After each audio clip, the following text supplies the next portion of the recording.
unabashed, the most unpredictable, becomes a headline, the most volatile, outrageous behavior, unsubstantiated narratives, a battle of personalities. Welcome to Grand Tamasha. I'm your host, Milan Vaishnav of the Carnegie Endowment for International Peace. We're recording this podcast on Friday, April 10th, and India is in the middle of an unprecedented 21-day countrywide lockdown as it tries to contain the growing threat of coronavirus. This virus has wrought so much fresh destruction, but it also has the potential to exacerbate pre-existing inequalities in Indian society. Joining me on the phone from New Delhi to discuss the COVID-19 outbreak, inequality, and gender is Amitabh Behar.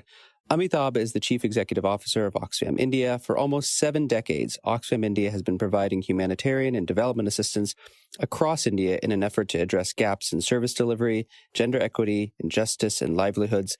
Amitabh, welcome to the podcast, and thanks for taking the time. Thank you. Thank you. So, first of all, before we get into the real meat of the discussion, I hope you and your family are safe and healthy and doing okay. Let me just start by asking about your own situation today in the nation's capital. What is life like where you're living? Can you help sort of paint a picture for our listeners of the situation on the ground? So, life here is obviously completely disrupted.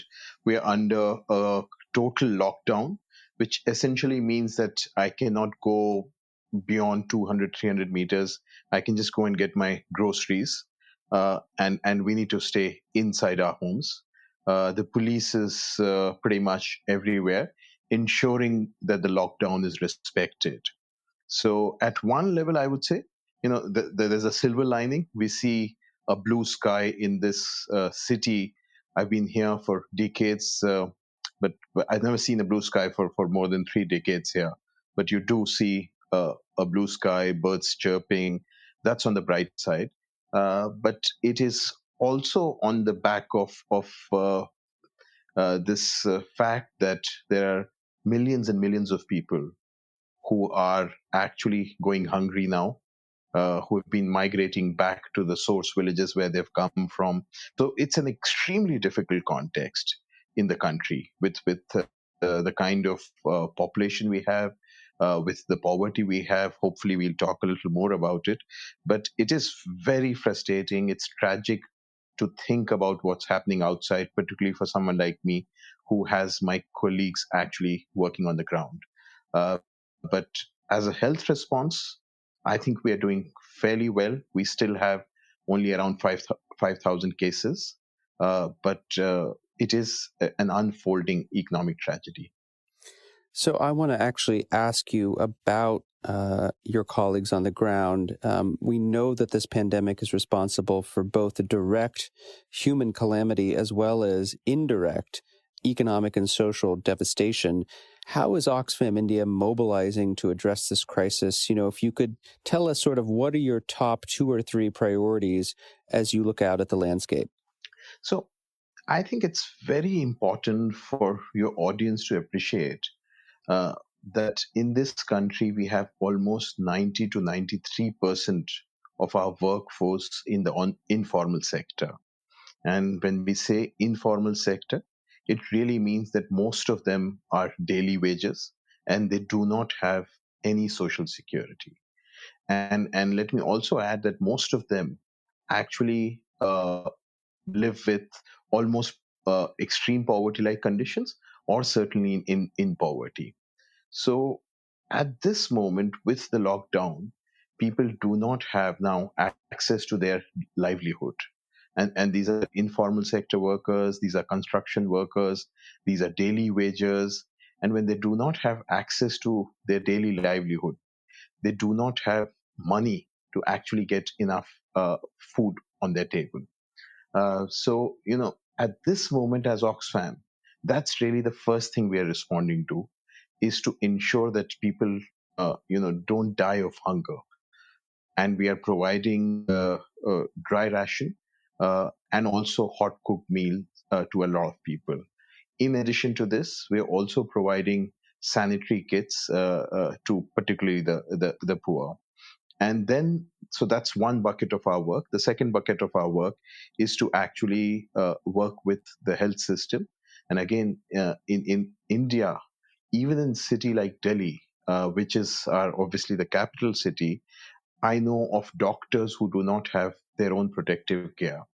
And if you just go slightly outside Delhi, pretty much from every state capital, I'm getting stories of doctors, paramedics. Uh, they do not have access to protective gear. So that's the big piece that we are trying to do, which is to provide whatever little we can do in terms of the personal protective equipment.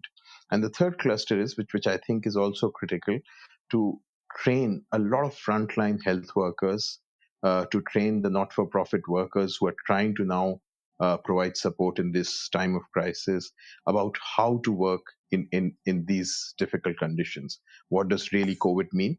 And what's the way of working around it.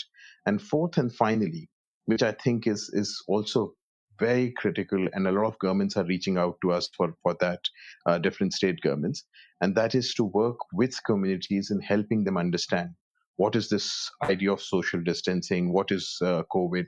Though let me just say that we don't call it social distancing, we are saying it's physical distancing with social solidarity, but helping people understand that there should be no stigma. As in, there are these horror stories where people walked hundreds of kilometers to go back to their village. And in their villages, the villagers didn't let these people come back from the metro towns, feeling very apprehensive about if these people are getting COVID back to the villages. That kind of stigma should not be there. So we're helping even at the village level. How do they prepare their small quarantine zones, but also understand that this is a pandemic with which all of us need to deal collectively. So you highlighted the issue of migrants, and I just want to ask you a follow-up on that. One of the issues with the current crisis, and it's captured headlines not just in India, but around the world. I'm sitting here in Washington, D.C., and we've been seeing it literally on the front page of the Washington Post, is this issue of migrants. We've all now seen the heartbreaking scenes of millions, perhaps tens of millions of seasonal migrants who are trying to leave urban areas where they are working and travel back to their hometowns and to their home villages. Give us a sense of the scale or the magnitude of the issue, and what do you think the government's priorities should be for this segment? It seemed at first that they were going to work with the states to facilitate transport back home. Then within 24 hours, they seem to have reversed course, saying that the spread of the virus could be worsened by this. What is it that is going on, and what is it that you think government should be doing?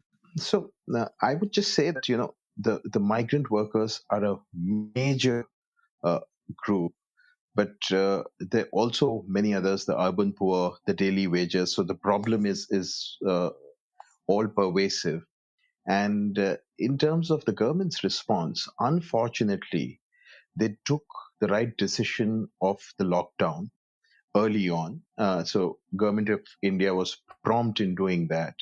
However, after taking the decision, they started seeing this as a law and order problem instead of seeing this as a pandemic where you actually need to support people. So the first 2 days were horrendous. I'm sure you would have seen pictures of that where police is beating people who are trying to just go back to their villages. After that, I would say that we've still not had a structured response, either from the government or the local bodies. In some places, they were after 2 days, they were uh, helped in through public transport so that they could reach their own villages. But in some places, they've been stopped. They have been put up in camps where food is being provided. I keep getting stories that the food is inadequate. The water sanitation conditions are really sad in those camps. But this problem is also going to be long term.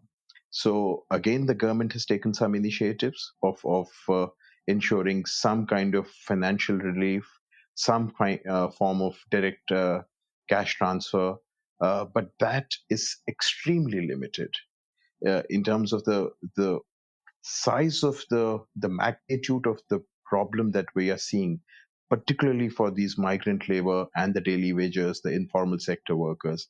what we have got from the government is still very, very inadequate.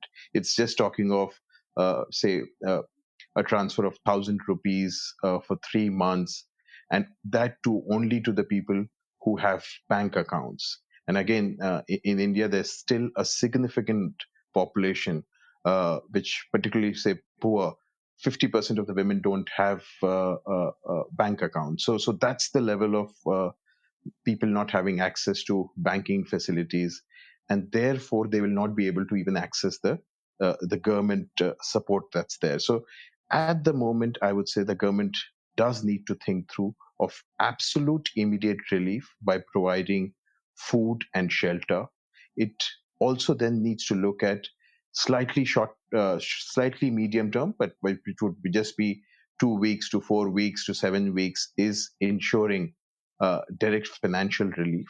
But then, really, the big battle now of ensuring their re-entry into the workforce for ensuring that they get some livelihood.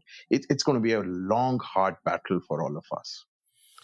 So I want to slightly transition this conversation from talking about the current crisis to Oxfam's ongoing work on women and gender issues. It's, hard to believe there was a time before COVID-19, but when I had originally reached out to you, it was on the basis of some excellent work that your organization had done. But as a kind of a segue, are there ways in which the current health crisis, the current pandemic, is especially or disproportionately affecting India's women? What are the gender-specific issues we might want to pay attention to in the context of this crisis? No, absolutely. So there is a very strong gender dimension to this pandemic and the crisis that we see. And let me just flag three very critical ones. The first is that the Indian health force is primarily constituted of women. And it's almost 70% of the paramedics, the nurses, the ANMs, the frontline health workers. And they obviously are therefore have a disproportionate burden of facing this crisis. That's one major one. The second is the whole question of unpaid care work. Again, with the lockdown, the unpaid care work burden has actually grown for women. So it's interesting. Even in informal conversations, even in middle class families, it's the men who are saying, "Oh, we are bored. What do we do? Let's watch films." But women are actually taking on much more responsibility and have to do much more of the care work. And the third is there are several studies, some informal studies, which even our own partners have done, that violence against women has actually increased. And there are studies where globally we have seen that in such conditions, violence against women actually increases, and that's something that we are also seeing in this country. So all these are big areas of work. Clearly, a gendered look at the COVID crisis is also critical as we move ahead. So earlier this year, Oxfam India published its flagship India Inequality Report, and the 2020 edition focused on women and gender inequality, and it was titled On Women's Backs. And what I found to be absolutely startling was a statistic that opened the report, which is that according to the International Labour Organization, the ILO, in 2018, women in India spent 312 minutes per day in urban areas and about 290 minutes per day in rural areas on unpaid care work. And you contrast this with the men who spent around 30 minutes, slightly less in urban areas, slightly more in rural and unpaid work, especially for some of our international listeners. Help us understand that disparity, that 300 or so minutes of unpaid work per day that women are performing. How do we think about its constituent pieces? If you were to kind of unpack that, what are the major elements of that unpaid work? Sure. So, let me give you a very specific example, and I've been quoting her example. This is a person called Buchu Devi from a district, Madhubani in Bihar. Her day starts at 4 a.m.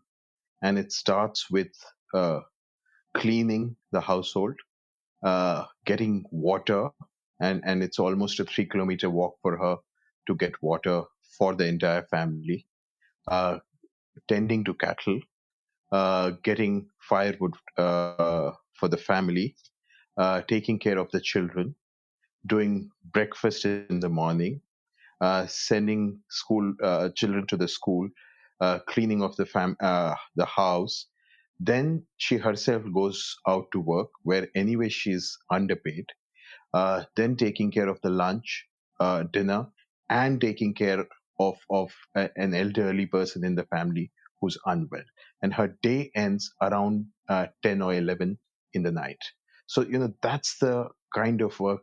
And she actually said in Hindi, मुझे मरने की भी फुर्सत नहीं है, which means that I don't even have the time to die. And this Buchu Devi is just not one person. From that village to across the country, there are thousands and thousands and millions of Buchu Devis who are working through the day and doing unpaid care work. So it's a huge burden. And as you said, men unfortunately uh, pretty much do not contribute to this, and you'll find them sitting, playing cards, just having chai, tea together, and so on. One of the interesting and central pieces of this Oxfam report you put out is that there is a direct causal linkage between unpaid care work and violence against women. And you mentioned that perhaps violence against women has, in fact, been exacerbated or intensified during the COVID crisis. How does this connection work? This connection between the absurd amounts of unpaid care work that women have to perform and the risk of violence against them in the household? Sure. So our report is actually saying that it's not a direct relationship, but it triggers violence against women. And this is essentially about gendered social norms and what is the gendered roles that one sees in the household. So this violence could be about men actually beating their wives, saying that the food that's been made is not being cooked well. It could be about not being polite to her in-laws, and there are different forms of violence you would see. But in essence, it is really about the gendered social norms, and where the women are seen to perform those duties, and men assert their right over women by using violence as a means of ensuring their authority and control over women. The report finds in one of the small case studies that you have done that in one particular case, as many as a third of men interviewed admitted that they've been violent to their wives. Many of these cases, of course, physical violence go unreported. But what's even more startling is what women say about this violence. So 37% of Indian women believe their husband is justified in beating them if they disrespect her in-laws. Again, for the uninitiated, why does there seem to be such great acceptance or resignation in terms of women of this kind of domestic violence? What are some of the social norms that help perpetuate these sorts of beliefs that it's okay for men to act in this manner? Sure. And patriarchy is not about men. Patriarchy, as we all know, is essentially a social system which ensures that uneven power distribution. And that's so deeply ingrained in men and women that you do not see any questioning about the unfairness of this patriarchal system. So, like I said, it's the gendered social norms, gendered roles that we see, where women actually start seeing the unpaid care work they do as pretty much as part of their identity, and they're just not willing to challenge it. As in, we've instances where we've done workshops, and when we say that, okay, let's start talking about the work you do, and they will not want to bring in the unpaid care work into that conversation. They say that this is us, and they even resist when you start saying that, okay, let's see how this unpaid care work burden can be shared by men and women. So it's so deeply ingrained that it's extremely difficult for those women to start challenging it. And what's interesting is when it comes to unpaid work, the report notes that middle or upper class educated women, often who live in cities, they have the choice or the privilege perhaps of outsourcing some of that unpaid care work to other women, to household help from poor families. But nevertheless, even in those situations, the woman still carries the most responsibility for the performance or supervision of unpaid work. I'm wondering, as India continues to urbanize, and we've all seen the statistics of urbanization, many people believe the census count of who's urban and who's rural is actually a severe undercount. As India embarks on this transformative revolution from rural to urban, is there some sense that these social norms are beginning to break down, or are they in fact becoming entrenched and further consolidated in urban areas? So the response for this, I cannot say that there's one response. Obviously, there are different uh, pieces of the large Indian story, but predominantly, it's fairly clear that yes, say the middle classes or the more economically affluent families are able to hire, say, domestic help, uh, where the burden of the unpaid care work does shift from the woman of the household to the domestic help, but the responsibility does not. And I think that's very critical. So the gendered role does not change. It is just finding an aid for your work. So, for instance, even today, when the lockdown is happening, if you really go to any middle class household, I'm fairly confident that at least 90% of that unpaid care work would be done by women. So it's clearly seen as the responsibility of women. As in, I've seen couples from the most elite Indian administrative service. People who know India would know that this is the most uh, uh, highly paid, respected government bureaucracy, and where husband and wife are both doing the same job, precisely the same job. They're going to the same government office together, but when they come home, it's the woman who will go and run to the kitchen and ensure that the dinner is done. She's the one on a Saturday or Sunday will ensure that the house is getting clean. So this has not changed, and it is extremely entrenched at the moment. I don't think that only urbanization is going to change it. There are some changes happening, but those changes are not happening at a massive scale, and I do feel that a very well organized intervention is needed, and just changing of the economic condition will not change the women's burden and the gendered role division that we see. So I want to sort of end by asking you about what comes next, about solutions. The Oxfam report says that one clear solution is for countries like India to offer decent local employment, better working conditions, equitable, fair pay for women and men, which obviously sounds great. But in a setting, even before COVID-19, where formal jobs are too few and far between, how can India actually deliver on this? What are some of the tangible steps you think government can take to try to bring this vision, I think most of our listeners would agree upon, bring that into reality? Sure. I would say COVID is obviously something which is going to change our world. However, that's not going to change our ambition for creating a just society. And I must say, therefore, I would not completely agree in lowering our bar of expectation from the government. So let me just say what are the few things that we need to do. The first, and which is absolutely critical, certainly in a country like India, but I feel across the world, is that government needs to ensure high quality social services. In India, we do not have the care for elderly, we do not have the care for children, we do not have a good health system. So, all these things are something that the government must ensure.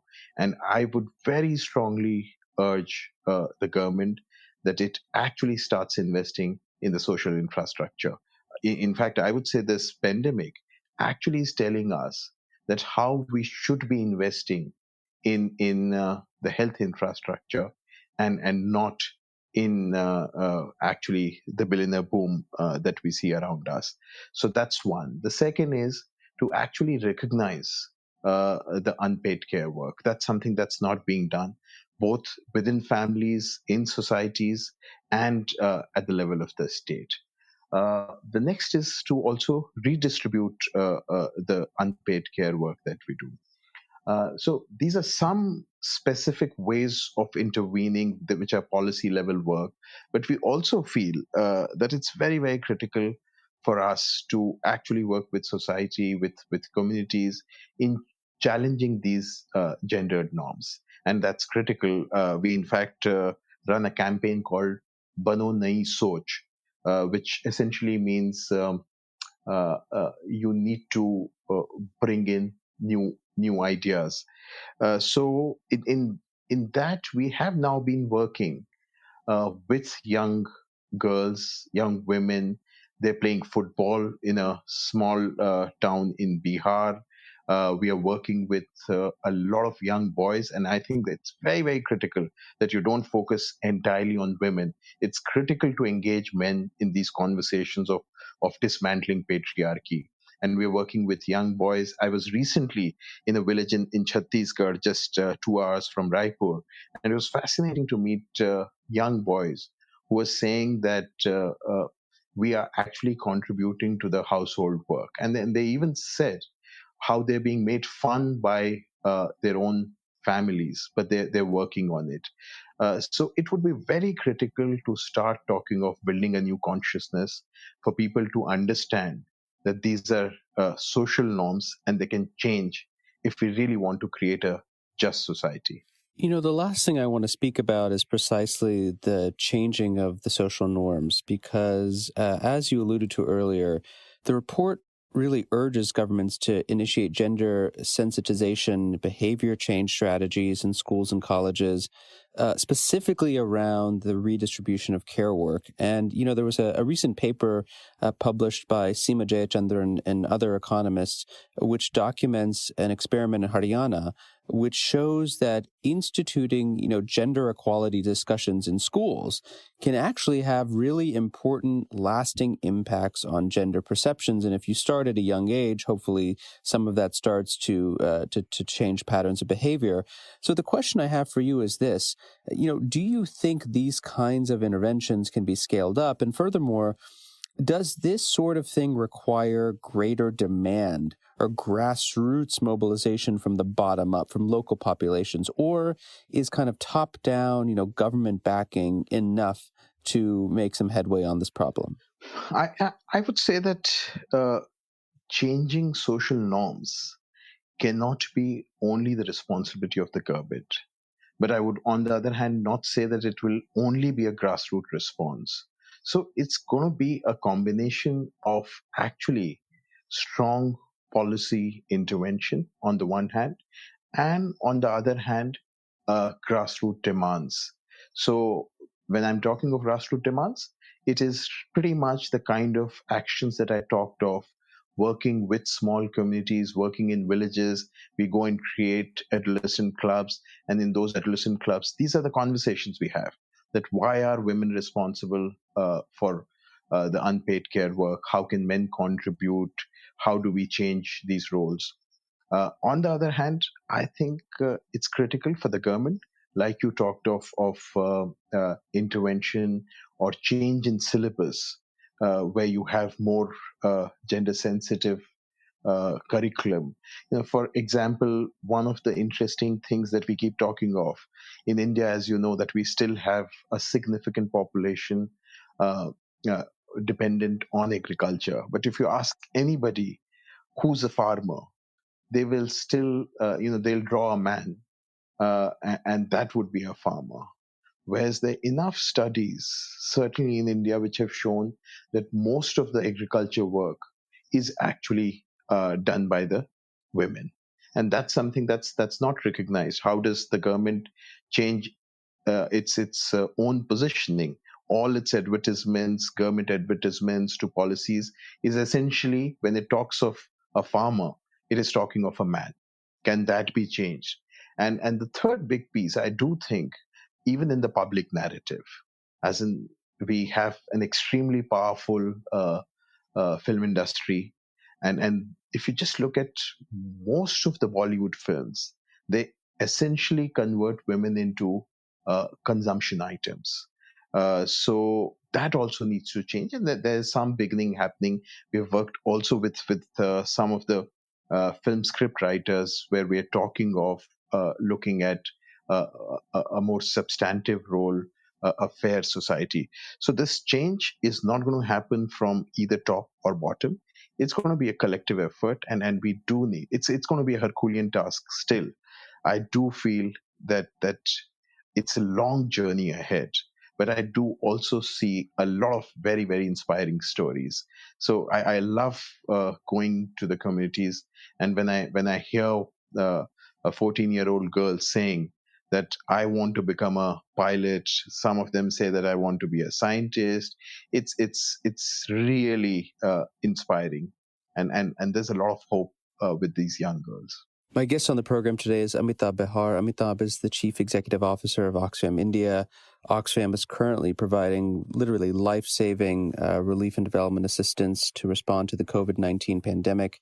To find out more about their work, including how to contribute to the relief efforts, visit their website at oxfamindia.org. Once you're on the site, you can also find their flagship India Inequality Report.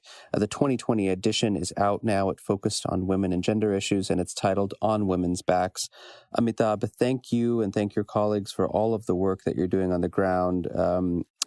Best of luck to you, to your colleagues, your organization, to your partners. Stay safe and stay healthy, and thanks for joining us on the show. Thank you, Milan, and thank you for having me with you. We need all your best wishes, and the same to you in the US as well. Grant Tamasha is a co-production of the Carnegie Endowment for International Peace and the Hindustan Times. You can find us on iTunes or wherever you get your podcasts. Don't forget to rate and review. It helps others find the show more easily. For more information about the show and to find the writing we referenced on this week's episode, visit our website, granttamasha.com. Production assistance comes from Megan Maxwell and Rachel Osnos. Tim Martin is our audio engineer, and Lauren Dueck is our executive producer. Thanks for listening, and see you next week.